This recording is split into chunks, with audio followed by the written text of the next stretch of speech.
Warangal MP బరిలో మాజీ మంత్రి సినీ నటుడు బాబుమోహన్ నిలిచారు. వరంగల్ లోక్సభ స్థానం నుంచి బాబుమోహన్ ఇండిపెండెంట్ గా నామినేషన్ దాఖలు చేశారు.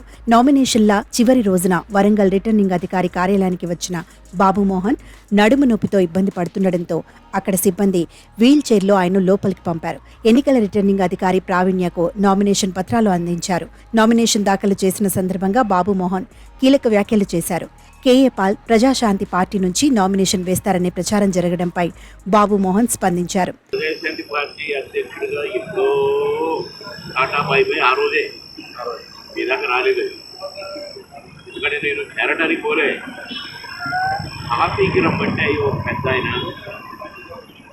బీజేపీకి రాజీనామా చేసిన కాబట్టి పిలుస్తున్నా, లేకపోతే నేను పిలవను. నేను ఎప్పుడు పిలిచినా నేను ఈ పార్టీలో ఆ పార్టీలో ఉన్నాను. నేను అప్పటి నుండి ట్రై చేస్తున్నాను. నేను వచ్చిన ఒకసారి రా అని అన్నారు. నేను నాకు ప్రేయర్ చేయాలని ఉందన్న సరిపోయలేదు. మాట్లాడుతూ ప్రెస్ రిపోర్ట్స్ కూడా ఉన్నారు. అయితే మేము వేసరికి కండ వేసి నువ్వు రాష్ట్ర అధ్యక్షుడు నాకేమైనా పత్రం ఇచ్చిందా, నాకేమైనా ప్రమాణ స్వీకారం జరిగిందా? కనుక మీ ప్రశ్నకు ఆన్సర్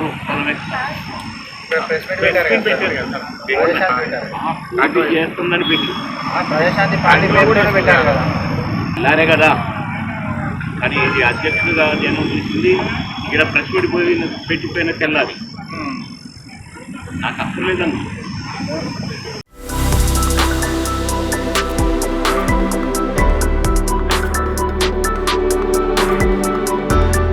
కేఏ పాల్ కాఫీకి పిలిస్తే వెళ్లానని, కానీ అక్కడికి వెళ్లాక పాల్ తనకు కండువ కప్పి పార్టీ అధ్యక్షుడి పదవి ప్రకటించారే తప్ప ఎలాంటి పార్టీ సభ్యత్వం తీసుకోలేదన్నారు. కేఏ పాల్ పార్టీకి అదే రోజు టాటా చెప్పేశానన్నారు. తన అభిమానుల కోరిక మేరకు వరంగల్ నుంచి ఇండిపెండెంట్ గా పోటీ చేస్తున్నానని తెలిపారు.